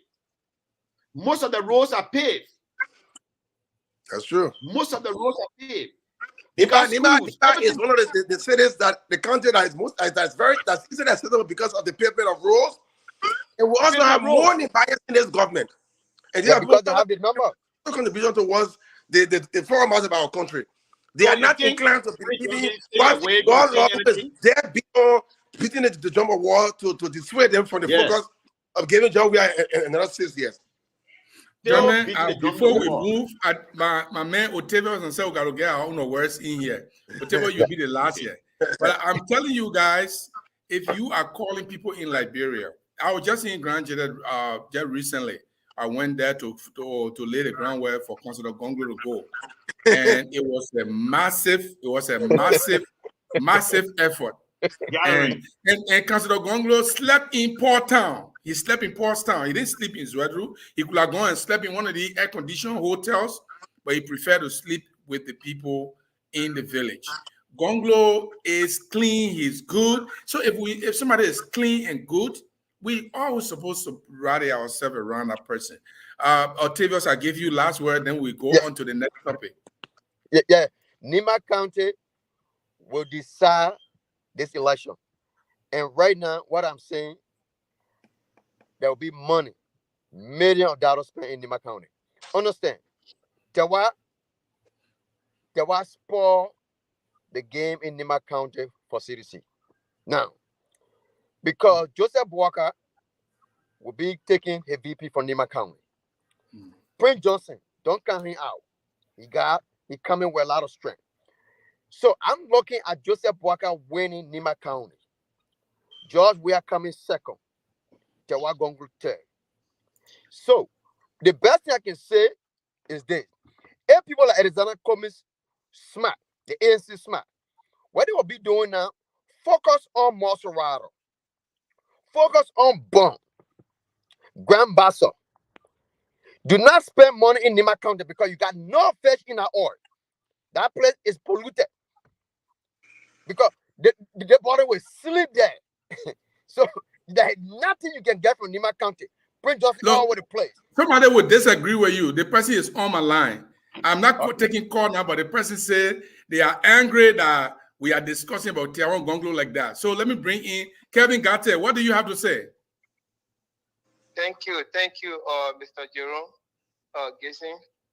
I want to say hi to all your guests or panelists on your show this evening. Mm-hmm. I just want to say that, guys, I think you guys have to go by history. The history in Nima politics is quite different from what you guys are discussing. Nima people do not even go for money. Anybody who will take your money to Nima, you're just making a big mistake. I can tell you this for free. From Jackson F. time, Jackson F. won Nima County, 99% of the vote from Nima County. Dr. Koto, 2005, he swept Nima County. Prince Johnson, twice. So Gonglo is coming, you're saying that Nima people will not vote for Gonglo? You guys are making mistakes. You all go back and read the history. There is no way, I can assure you, Gonglo is going to win Nima 85% of the vote or 80% of the vote from Nima County. Anybody can take your whatever you want to take to Nima. Take that money there. People will eat it. They will pretend. If you understand the politics in Nima, you will not take your money there. You want somebody from Nima County running for president. Take your money and keep it somewhere else, but not in Nima. So let me respond to that call. What is clear is that Nima County will stand out to support her own. Yeah. But to the extent that the votes from Nima alone will not catapult Mr. Gonglo to the presidency, Nima will have to bargain. And it is against this budget that we are saying that in the second round, because Gonglo, I believe, is not in the contention for a VP step with any of the major contenders, which is Boakai or Cummings. He is continuing on going on his own. And clearly, even if other Nima votes for him, it will not put him in the second round against George Weah. Therefore, he will be in a position where he will have to bargain for his future, which is 2029, by saying, I was supposed to there, and by 2029, CDC will in turn formulate a measure to support him. But if you think that Gonglo on the same of Nima vote can win the presidency, you joking. Gonglo popularity does not stay outside of if people from Lo-Fi most of the time to voting for a Gonglo in this election over John Weah. Okay, listen now. Do you agree that Gonglo will win Nima? Do you agree? It is debatable to a great extent. I mean, he okay, thank you. He will put up the vote, but to say to win Nima, they give me meaning. Because you thinking that Nima, Gonglo is not getting vote from Nima. Gonglo is not only getting vote from Nima. Some of you're missing the whole map of Gonglo. The calculation of Gonglo or Capi, you don't even know. Let me tell you one thing. Listen to me. You talk like let me talk too, please. All right, go ahead. Gonglo Mola is from Bon County. Yeah. So don't be making mistake that Gonglo will not get less than 25 to 30% of the vote from Bon County. When he win Monserrato. Listen to me. Let me give you the listening. But say what we're listening to. What are you saying that we're listening to? You want to listen and get a map for Gonglo? You want to get a map for Gonglo? You have 2 minutes. Okay. Mr. Gessing, am I protected? You are protected. Go ahead. Thank you. But this is a dialogue. It's not. But those are listen, Kevin. Those are panelists. Those are panelists. I understand they will give you a chance to speak, but they are panelists. They are not guests. So they will come in between there and challenge your ideas, but they will give you a chance to speak to rest. Okay? Go ahead. Make a talk. Bongo getting not less than 30%, not less than 30% for Bongo because his mother from there. Just a few days as I speak to you, the district from which Bongo mother is from, they just had a big meeting a few days. They endorsing, and then they are planning another meeting for the whole Bongo people to go in Bongo mother district to take him over to the whole Bongo people. That's the plan that the people from his district are doing right now, and the people hard work on him. Then number two, Benjida, Bongo will get less than 15 or 10,000 people from Benjida. Let me tell you that for clear. He will. My town. Kevin, let me tell you, when I went recently, my town, we have 300 registered voters. And when I called a meeting, I was assured why are you laughing, Octavius? Why are you laughing, Octavius? Nobody will win Granjida County except CDC. We already know that. Bongo sister, Ile married in Riverside. And the Riverside people, they are saying that they are brother-in-law, they are daughter-in-law, going to support Councilor Bongo because of their so married to. Your guess is very interesting. The man trying to spread his tentacles all over La Bro. He trying to spread. But that's why we are very sure. Depending on Nima Kante. All right, so caller, now that you're speaking, let us query your okay, Kevin, I'm not ready for call in here. You can just be listening and you call back during the call time, and then you interface with them. Okay. Listen. All right. That thing you just said about Granjida, you yourself know. Who told you? Yourself know. Let me put it. No, listen. We must not forget that when Granjida County was at a critical juncture in our history against regimes that did not seem to see Granjidans as hospitable or at least peaceful, where Granjidans were put in jail. On Ellie, 21 of us are in jail. It was Gonglo who was our lawyer on a pro bono basis. Therefore, Granjidans understand and value his sacrifice and respect him for what he did for people. But in a matter of presidential elections, Granjidans have a historic devotion or loyalty or support or bound to the man called George Weah. While they celebrate and respect Mr. Gongolo's role and support to their country by reason of his legal defense, they are not inclined to taking a Gongolo over John Weah in these elections. Maybe the next elections, when Weah is now on the ballot, perhaps it will be a variable. Second, the man is talking about Gongolo's connections or at least his ancestry. It's a central link across Liberia.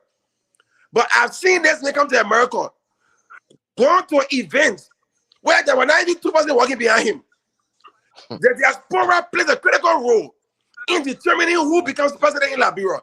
And to the extent that he has not had a significant traction in the diaspora, it creates a global passport for him as far as this election is concerned. So if Congress is a smart man, he will have to start making alliances with the CDC or other political parties that have significant followers across the country. So cement his bid for the next election. Nobody in our politics has ever won on the first round as our chancellor. How old will Gongolo be by the time he? What I'm going to do, guys, since a lot of people who want to call. Answer Bobby's question. Guessing how old will Gongolo be in 2029? I mean, we'll still be good to go. I think the troubling factor here. Is the man is 60 now. You'll be 66. Everything they want to do everything because Komi can't afford to lose this election. Bwaka forget it. If he loses this election, that's it. And Gongolo, I think Gongolo is in his 70s or I don't know, maybe it's late 60s. He's 79. 79. Ah, who's that? Who? Gongolo. Bwaka? Gongolo. The Congo born 68. No, let me 79. No. Either 68 No. or early 60s. But man after says- the fact that Gonglo, The thing is, I want to see who will win Bassa. Who will win Bassa? Because Nima County. Okay, Jeremy, I let look at it, me call the numbers to for the protocol. If you want to participate yeah, on this particular panel, please call this number 518-318-5893. So if you have any pen, if you have a phone with you, you can punch it in 518-318-5893. If you get in, I will see you right away. Then I will bring you on and you will be live here. We can take as many as 50 people on this call. So we already have somebody in here. So let me bring the person in. Okay. Let me bring the person in. This is Debbie Dean. Debbie Dean, how you doing? I'm blessed. And you? I'm fine. What's your take? What's your take? I'm blessed. Yes, I just want to, because I see you're talking about like geopolitics and I interject too much, but my candidate is Nigeria's future and nobody knows. And that's clear. Go ahead, Debbie. Oh, I muted her. Hold on. Sorry, Debbie. I think she's trying to say Clarence. Yeah, sorry, Debbie. Somebody are making noise. Go ahead. I hear you guys talking about Liberia, so let me just say what I think. I mean, what my own view. If we're looking at Liberia's future, if it's not George Weah, I'm actually looking at Clarence Monuba. He has everything. He will work hard. Because that's Liberia's future. A man, wherever he is. But if we work hard, Clarence Monuba can offset all those names you're calling.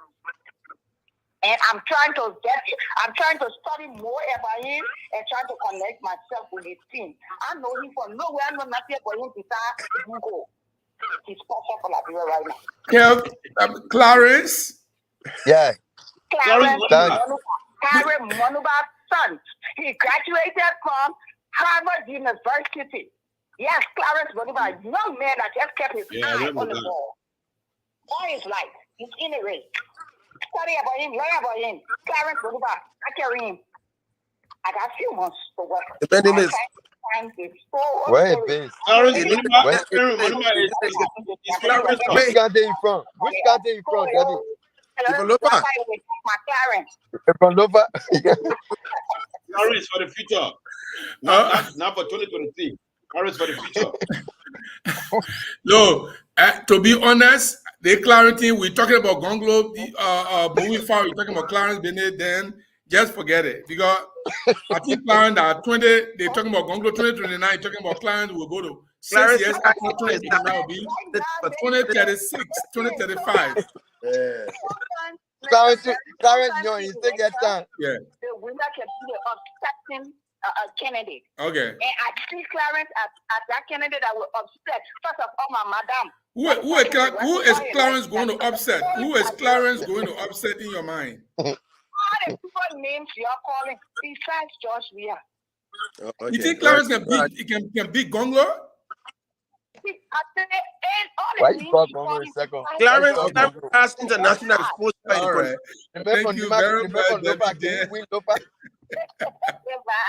Thank you very much, and thank you for participating. I appreciate it. Let me go to, before I go to my man Levi, let me go to my man Francis Dominic. Dominic, what's up there? What's your take? Yes, Gibson, how you doing? Yeah, I'm fine.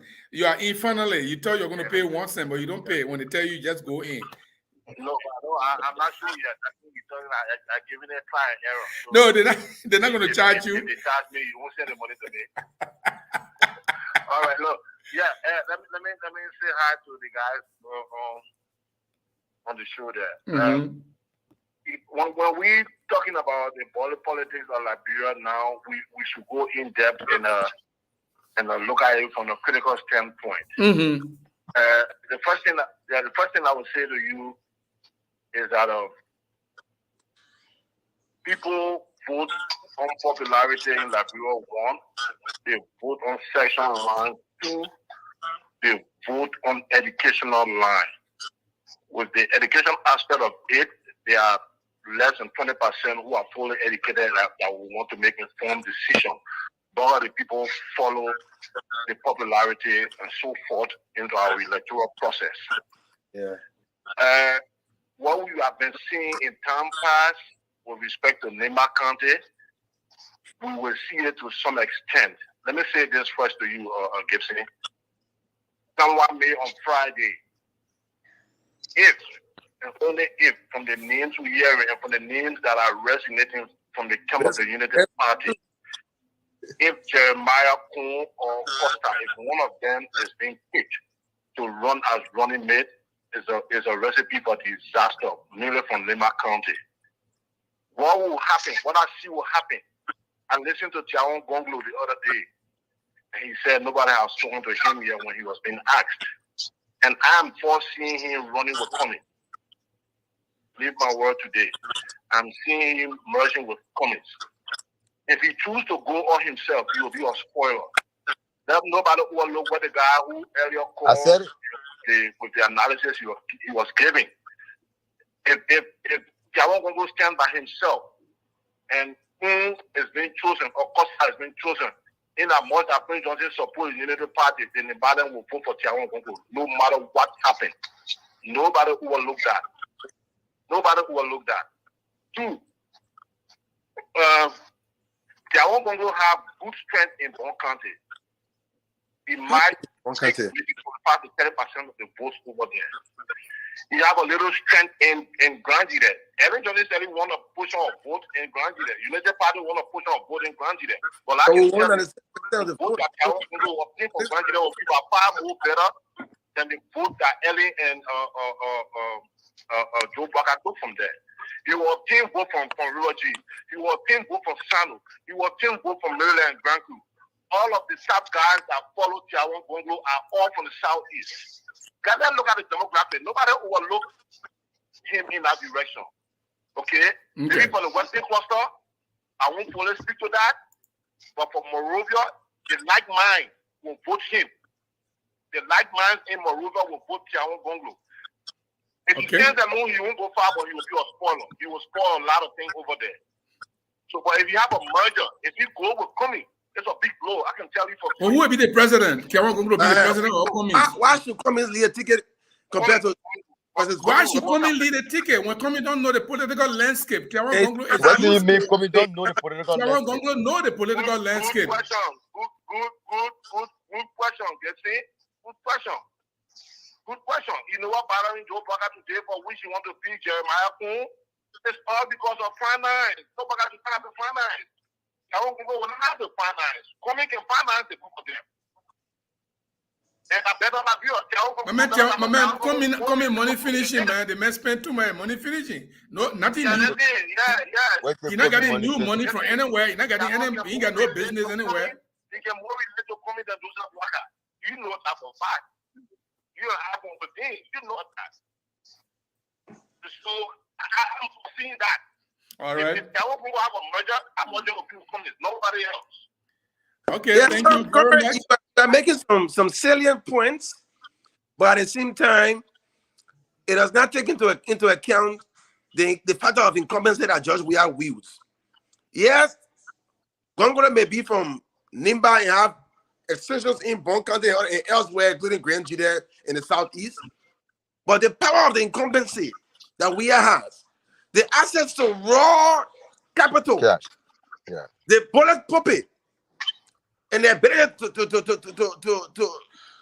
to bring people into government or at least people from there to direct resources across the country gives Judge we and the CDC a significant, advantage over all the factors you just cited. I agree. Don't get me wrong. Gonglo has set himself up to present some challenges to the CDC, but to the extent that he came so lately, Had he announced his bid on the eve of the elections in 2017, but now the Liberian people would have been acclimated to him and position himself, to know him for himself. But it's still too late for him to make, or at least to advance the challenge against the CDC. And against that banner, we are saying that if Thank you very much. will be his. Okay, I'll give you 1 minute. Respond to Levi 1 minute. 1 minute. 1 minute. I guess not because I didn't mention for the CDC along with those who are meaning are moving out. I only spoke with what I think will happen. I just said that Jawan Gongo will be a spoiler if he goes all by himself. He will be a force to reckon with if he goes with COVID. And it matters what turn the Unity Party voted at all. So let me ask you, who are you spoiling it for? The CDC or the opposition? Who is he's gonna be spoiling it for? The CDC or the opposition black? The opposition black. So then it will give John we have an advantage numerically to exceed the. Let me be from here today to say let's walk on the record. A Cummins and a Jawan Gongo is more forceful than the Unity Party. I can tell anybody any day. I'm not trying to Cummins. I beg to differ. The UP has the UP if Gongo is all right, guys. Okay, thank you very much. Thank you very much. He brings the UP strength. UP has all right, guys. Hold on. Do not follow the UP. Leave out 1 minute. Leave out 1 minute. Leave out 1 minute. Let me get my man on.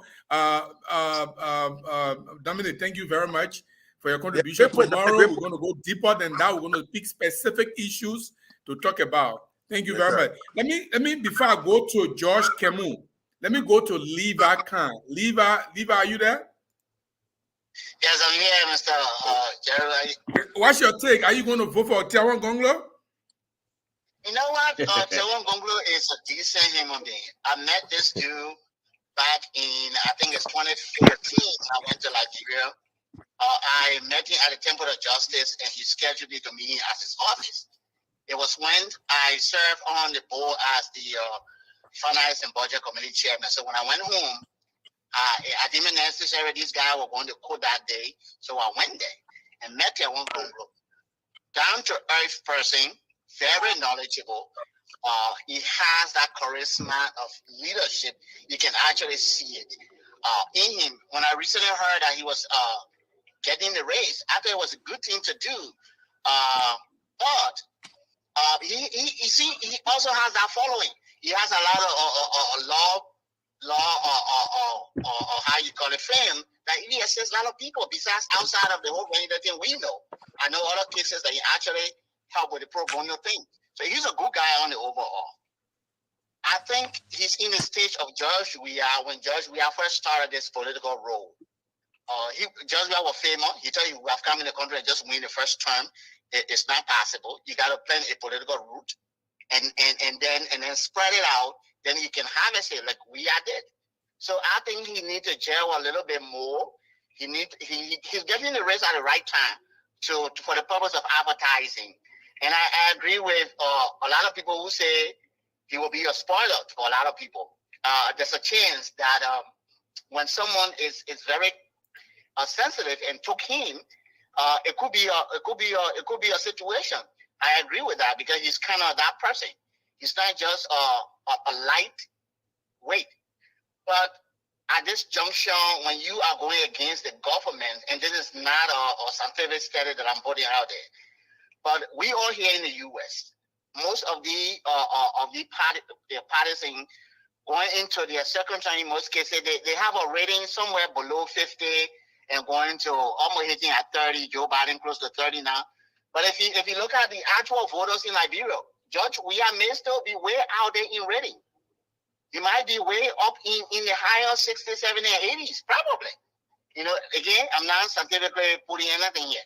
But to go against someone with a very high rating among the citizenry, you must be well seasoned. And the problem we have now is we don't have that popular person in Liberia now who can beat the kind of rating we has and the potential and the resources he has. You can't beat it easily. So I will support Gonglo in I will agree the next, I don't know, 9 or 6 years, wherever we try to put it on here. I will agree. He will be someone who will light up the political spectrum in Liberia. So I do agree with that. One thing, Mr. Jerry, I just want to say before I leave, and sorry, I don't want to change your topic here. I have something to do. I do tutoring in the evening in a local college here, and that's why I'm going real quick here. I just want to mention in our grand leader circle. Sorry, I'm changing the topic. I apologize. No, we're going there next, so go ahead. Yeah, so I because I won't be able to talk it, and I really want to mention this. Go ahead. There is this thing about when we go to Iowa, the convention will meet and make a decision, and this and that, and people want to go against that idea. It confuses me because if you are standing a good chance and everything is going and expecting you to win the election and doing all that, and my friend Edie is a decent person, I really like Edie. I hope that she can become the president of this, and everything. But if you have that hope that you will win national election, why can't the convention meet and come with a decision? Right. Because it will be the very same people who would have voted for you to be president. Right. If these people have your interest, they will vote to behalf to either have an election, or if the same people went against it and said we don't have an election right now, then I would think it's a good decision because those are the people who you will rule and they will help you to make the union a better place. So I don't know why my man Tawo Iboku there or how they call it, Prince Double, they're making a big deal about the convention meeting. Prince Double and Tawo Beko Goa, they have become propagandists for the bold cause. Embarrassing. The man published the budget. Let me just tell you, the man published the budget that was submitted to the national administration. Whenever you're making budget, you make a projection, and the administration can decide whether the money they gave you is too much or whether the money you requested for is too much. It's exact $3,500 for the budget, and he said we call off fraudsters. Oh, wow. Because we submitted this budget, are we fraudsters? Are we trying to defraud the Grand Union Association? I mean, how can when I see them, I feel sorry for them because, I tell people education is good, but wisdom, add to education, you are better off. No, I agree. I think Prince Double. Just to climatize before you come in, so just to climatize on here is I think we are walking a very tight road here, and I'm actually seeing I'm featuring that we're trying to walk the same road we walked during our time and the whole thing for. We start calling people names and start doing like this again, and that's a bad recipe. Or people start to put all type of headlines up that are not true. The other day I woke up saying Jane Djibouti is trying to create resurrection, insurrection. How can you write something like that?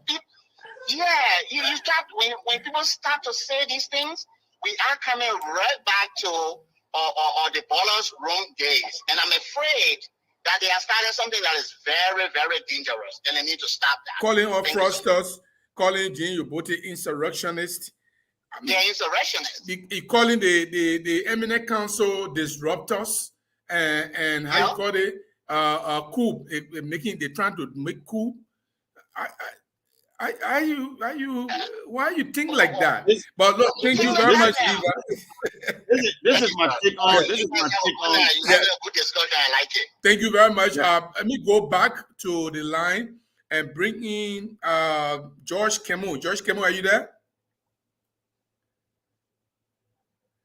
Oh, I muted him because his background was noisy. Let me unmute him. George, are you there? Hello. Yeah, George. What's your take? First of all, I would say thank you so much for taking my call, and this is a great program.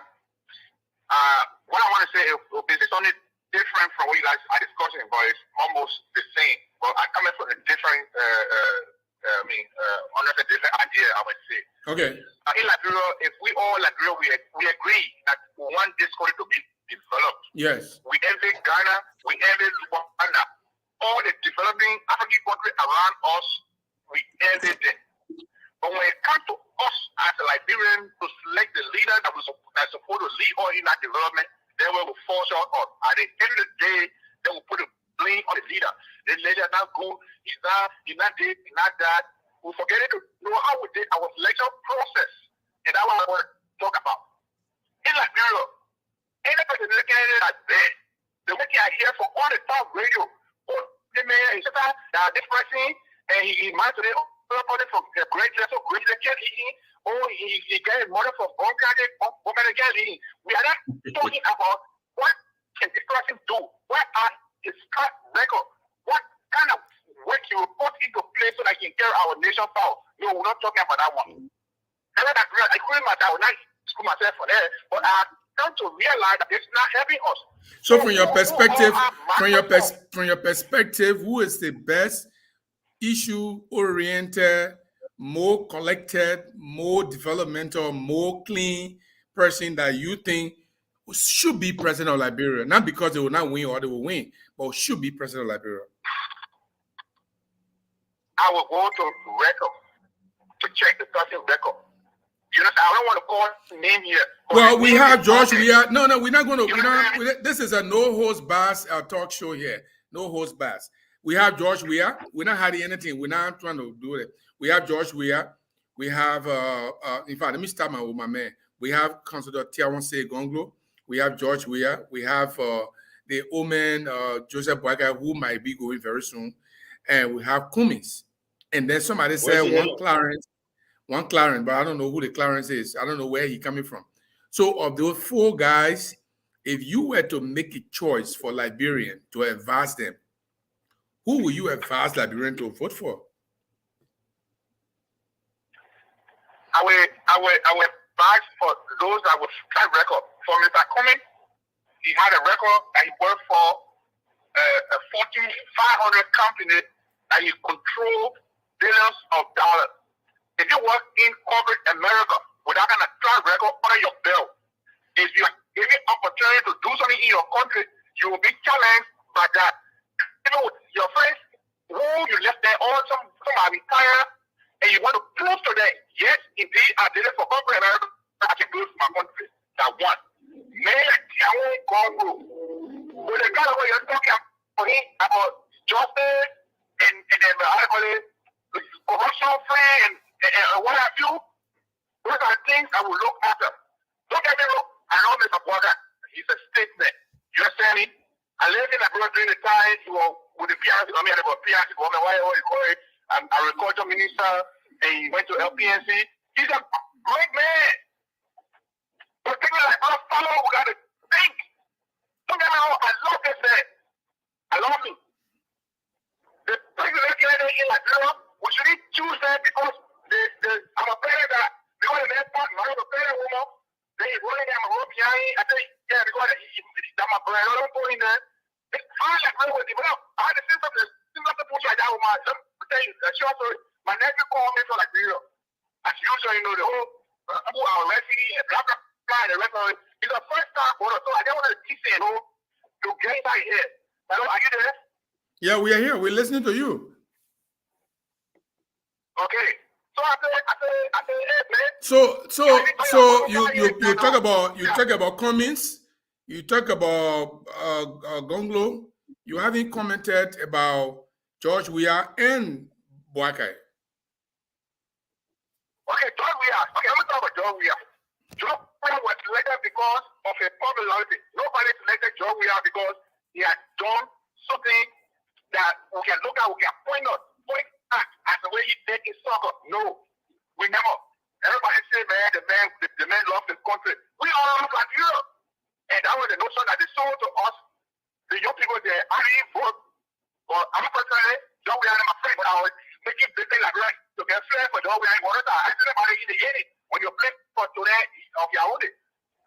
So I love the guy. But I said to my son, that guy would not do better. He was mad at me because he said, Darling, why can't get a man chance?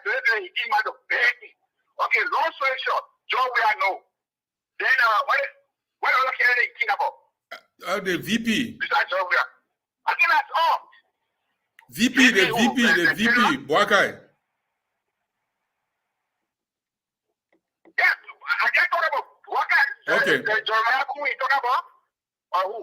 No, I mean Boakai, the American vice presidential candidate. So the way I look at it, the way I look at it, I'm going to bring somebody in to challenge your idea in a little bit. The way I look at it, Tiawan Gonglo passed the test, right? Oh yeah. From what I look at it, Gonglo passed the test. I can tell you that for a fact. Because why? Gonglo, I mean, corruption, human rights, oh man, he beat it. He beat it that. But when it comes to corporate America, what corporate has done in the corporate world. Well, you know why I don't. George, let me just tell you up front. Let me just tell you up front that I will bring Bobby or Madison or Levi in. In corporate America, Bobby, I operate a company right now, right? Right now, there are rules that we go by. There are certain things I cannot just do, no matter what, because I know the state is going to come after me, Medicaid is going to come after me, and the Justice Department is going to come after me.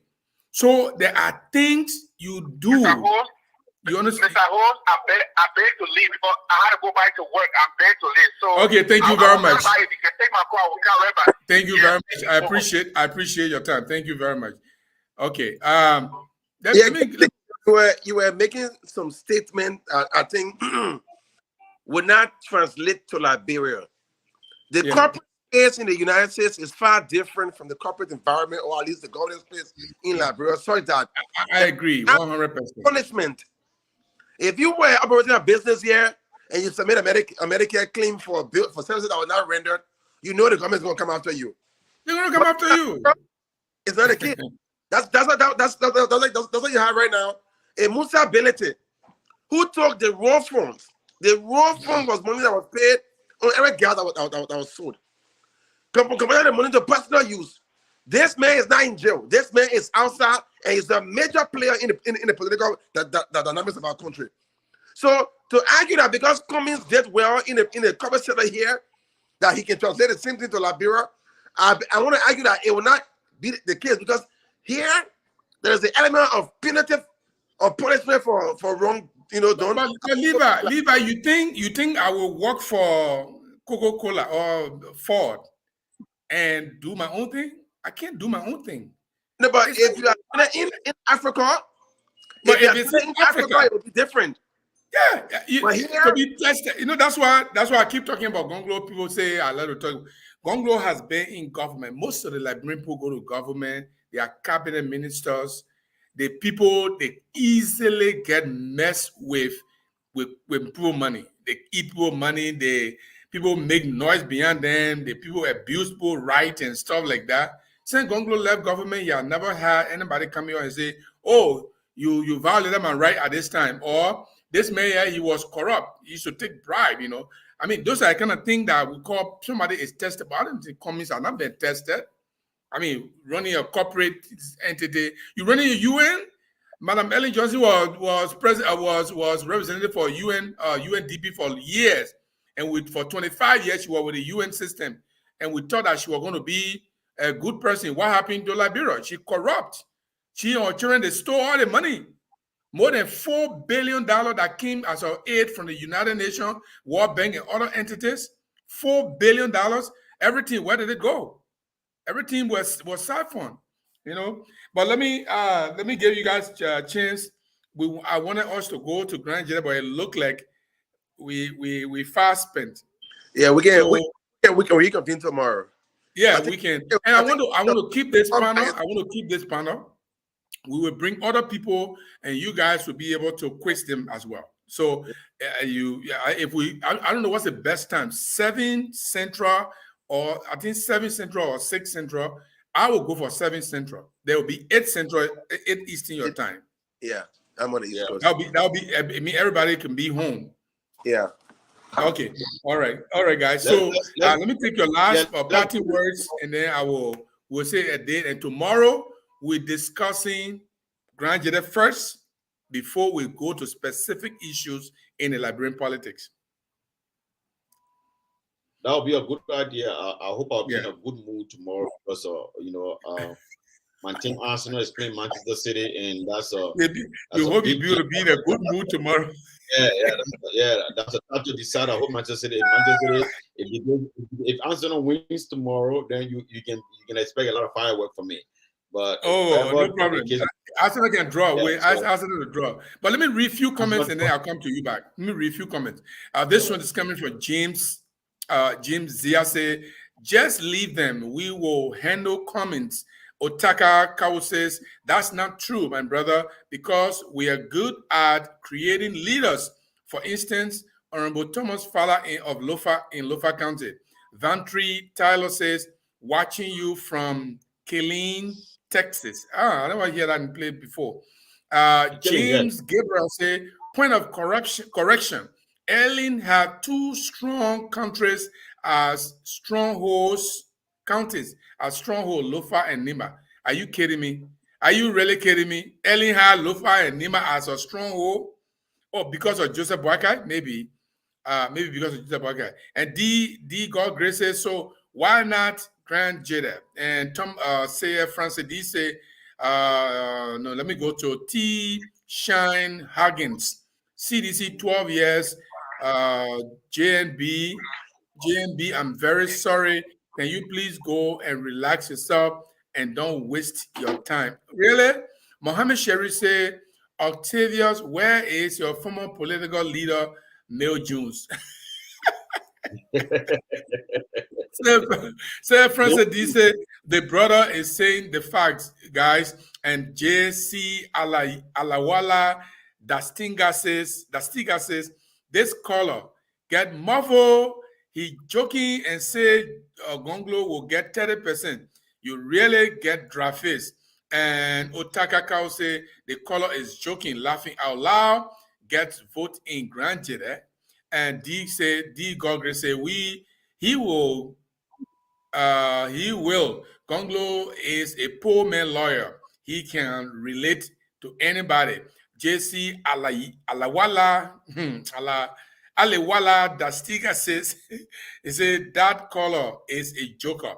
And Van Vomin Di Papa said, Nima is a vote battleground. No uno at this very election period. So, say Francis de Gibson, are you guys really following the body politics in Liberia? If Tiawan say Gonglo run on his own, he will become a spoiler. But if he go with the likes of Cummings, it will be bad for UP. Okay, so it'll be bad for UP. So we don't want to remove UP. We want to remove George Weah. So if it's bad for UP, then it affects all of us. But I want for George Weah to be removed and to retire him. Let him go to Jamaica and enjoy himself there, But let me take your final words, and then tomorrow, 7 Central, 8 Eastern, we meet back here. We have somebody tomorrow as a guest, and you guys will be there to interact with the person. Well, thank you, Mr. Gibson, Jeru. Thank you for giving us the opportunity. Mainly as stakeholders in our community now, we wanted to kind of propound on the issues that are unfolding in our county. But unfortunately, because Liberia is the bigger picture, when Liberia thrives, our community will thrive. So that's why you came on with this particular show, and that's why we decided to kind of deliberate on issues in our county. And I think we should do this more. I will hold my thoughts on the issues concerning our county for tomorrow. Yes. But we have some grave concern in our county. We need to speak on this issue. We need to call people into order and be able to set this country on the right trajectory. It is not about time to stay away to say, I don't want my name to spoil. You want to appear to be the saint. If people continue to appear to be the saint, nothing will happen. People have to make what they call altruistic sacrifices. If you want the country that we live in today, a lot of people make altruistic sacrifices. People like George Washington These boys in the core of the night, they crossed the Potomac River to go and attack the British people, the redcoats guys. They think the war that happened, as my brother was you were talking about at Gettysburg. Thousands of American people died. They killed one another, causing brothers. Why? Because they wanted the freedom of the black people. Because they saw it as the bigger picture that black people needed to be liberated. So they fought to the nail. People died. People made sacrifices. And I'm not saying here that I'm trying to make we're trying to make a fatal sacrifice. But what we're going to do, we're going to stand against our character. And tomorrow, our people that will come after the next generation will know that Grand is on the right track. And we will be on record for that. You can say whatever you want to say about Bobby McTudee or McCarvent, that all these boys are disrespectful. But if you are an older person and you don't do the right thing, we will call you out. We will call you out. And there's nothing wrong with that. There's nothing wrong with that. Telling people what you do is not correct. Yeah. It's not being disrespectful.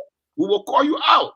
We'll call you out. If you have your way, I think we should all come to the table to sit down and discuss the best way. That shouldn't be because it is for me or because I want it this way. It should be this way. So I will hold my thoughts for now and let Mr. McCarvent give his parting words. Well, okay, thank you very much. Yeah, thank you very much for such a passionate statement, Mr. Tudi. Like you said, we take no backseat to no one when it comes to the discussion of issues about our community. We spoke fiercely and courageously about the issue when Fred Guian was at the barricades, even though we were some of his lieutenants.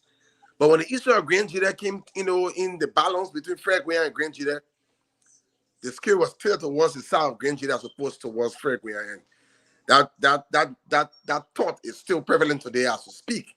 So we will not allow any miscreants who have been on a narrow parochial interpretation of the Constitution to take our community back into the barrels of anarchy and controversy. Yeah. So we'll be here tomorrow to speak truth to power. And we would hope that you can have somebody as a guest who will have countering views to what we will. And that's how we'll do it. We bring a guest, the guest expound, and we challenge the guest with more ideas and more analytical thoughts. Yeah, definitely. But in the issue of Liberia, who do you have in mind for the guests? Because we want to put somebody that will counter our views. We don't want to be talking like one second. Bring down you. I don't know who I'm going to bring. Anybody I bring.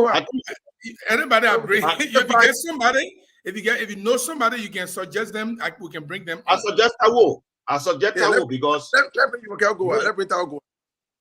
I don't know what things will be available, but let's try Tao. Because Tao is one of the ask bearer of a further interpretation of our Constitution. So if you bring him to us tomorrow, perhaps after that engagement, he will have a rude awakening. Exactly. Please invite him. You guys are playing bad for my man. Okay, I will call him. No, we're not bring him tomorrow. Yeah. Sometimes we had a great show. I look forward to seeing you tomorrow. Thank you very much. Just imagine after a million years, I came back today. We had a great view. I think as we continue, we have a lot of people coming back to listen to. I think today, because of the way we engage each other today, I think it's interesting. And I want to say thank you guys for coming on a short notice, and I appreciate the time. Any topic that comes to your mind, any issue that comes to my mind, just let me know. Sometime when we come, I will make one of you the moderator, and I will just be there to just participate in the discussion. When I'm moderator, I can't talk much, but when I use moderator, then I can talk much. I want to do my thing, but no way because I'm moderator. All right, guys. Thank you very much, man. And take care. It's a ciao. All right. Okay. Goodbye. Let me bring you one song here, guys, and then we will say thank you. We will say call it a date, and we will just call it a date for today. We want you to come here tomorrow. We will be here, and it'll be good. So thank you very much.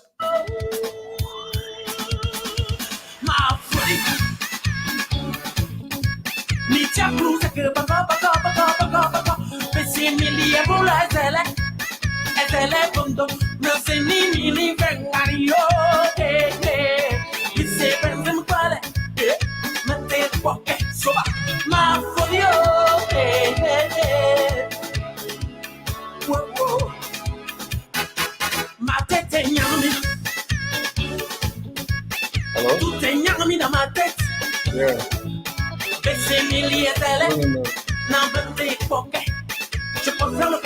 à la maca, mon avis de fou à la prison civile. Et bah, mêlé, oh là là. On va sans souci, sans délit, sans ennuis, sans calomnie, sans envie, sans jalousie, sans maladie. Je suis devant. And sometimes we thinking ma that's the only way I gotta put the link out there so it can get used to the mouth.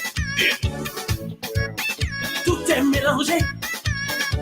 So, c'est milliers d'élèves, c'est me parler, me fait quoi que.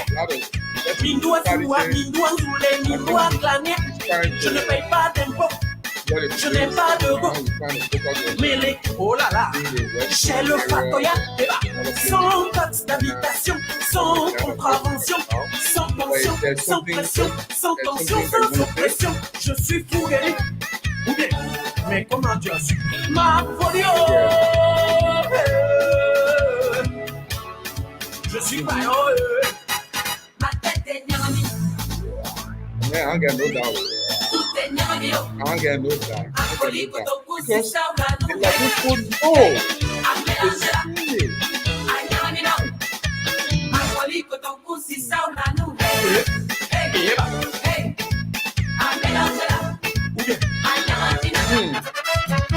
Yeah, you can tell the black woman there, the man is not perfect. The man going is in between. He's so angry to the mind. That's all the time to try to figure out how intelligent and something like that.